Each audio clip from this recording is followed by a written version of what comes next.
Shalom, damai di hati. Jumpa lagi bersama saya Pendeta Yusuko Tambunan di program acara Rema in Minute. Apa kabar Anda hari ini? Harapan dalam keadaan yang sehat dan diberkati. Tapi jikalau di antara Anda, saudara-saudara yang sedang dalam pergumulan sakit, mari tetap semangat, tetap beriman dalam Tuhan.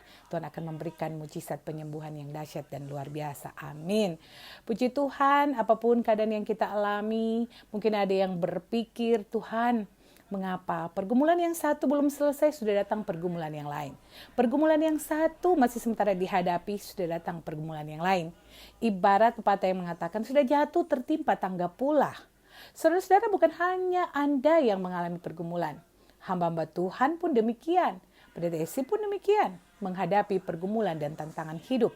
Tetapi sikap bijak seorang yang beriman ketika menghadapi pergumulan, apa yang harus ia lakukan? Maka firman Tuhan berkata, serahkanlah segala apa yang menjadi persoalan hidupmu pada Tuhan. Bukankah Tuhan berkata, marilah kepadaku yang letih dan lesu, aku akan memberikan kelegaan kepadamu. Datang kepada Tuhan itu berarti kita pun harus melihat bahwa pergumulan hidup yang Tuhan berikan adalah untuk meningkatkan kadar iman kita, untuk mendekatkan diri kita pada Tuhan, untuk membuat kita selalu berharap hanya kepada Tuhan. Pernah dalam edisi Rema in Minute yang lalu, pendeta sampaikan tentang sebuah cerita tentang ikan salmon. Saudara-saudara tahu ikan salmon bukan ikan yang mahal harganya, yang ada kebanyakan mereka ada di perairan Jepang. Dan ikan salmon yang dijual dengan harga yang mahal, harga yang tinggi itu, ternyata ikan salmon yang mati dan ikan salmon yang masih hidup, yang sampai di restoran-restoran Jepang, itu berbeda harganya. Ikan salmon yang sudah mahal itu, kalau dia sudah mati memang masih mahal. Tetapi ikan salmon yang mahal itu ketika ia tiba di restoran-restoran dalam keadaan yang hidup, dalam keadaan yang baik, maka ia dibeli dengan harga yang jauh lebih mahal.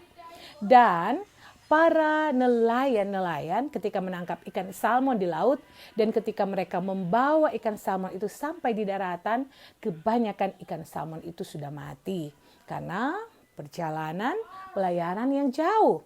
Tetapi kemudian mereka menemukan cara meletakkan hiu-hiu kecil di dalam bak sehingga apa yang terjadi? Ikan-ikan salmon itu didapati masih tetap hidup sampai di restoran sehingga dibeli dengan harga yang mahal. Mengapa mereka meletakkan hiu-hiu itu? Dan apa hubungannya dengan ikan salmon? Ternyata hiu-hiu itu mengejar ikan salmon yang ada di dalam bak ini. Dan ikan salmon tidak mau mati percuma. Ia terus berenang, ia terus menghindari hiu-hiu ini. Dan kemudian ia didapati masih hidup sehingga bernilai tinggi. Dengan demikian hidup kita pun demikian. Kita harus melihat pergumulan hidup yang ada dalam hidup kita sebagaimana hiu-hiu kecil yang diletakkan Tuhan Allah dalam hidup kita. Membuat kita bergerak supaya kita tidak mati. Kita harus melihat pergumulan dipakai Allah sebagaimana hiu-hiu kecil membuat kita agar kiranya tetap hidup, agar kita tetap bergerak, agar kita tetap dinamis supaya kita tetap bernilai. Sehingga mari kita melihat pergumulan itu bukanlah hal yang jahat dari Tuhan. Tetapi ketika menghadapi pergumulan yang harus kita lakukan adalah mengalami pertobatan, menyerahkan penuh dalam tangan Tuhan. Percaya Tuhan mampu melepaskan kita dalam pergumulan hidup. Tidak boleh marah, tidak boleh merajuk kepada Tuhan.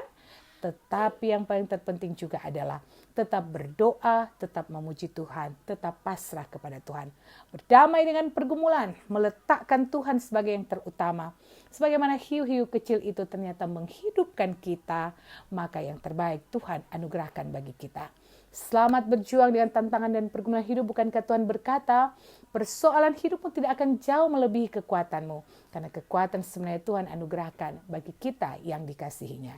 Tuhan Yesus Kristus memberkati firman-Nya. Amin.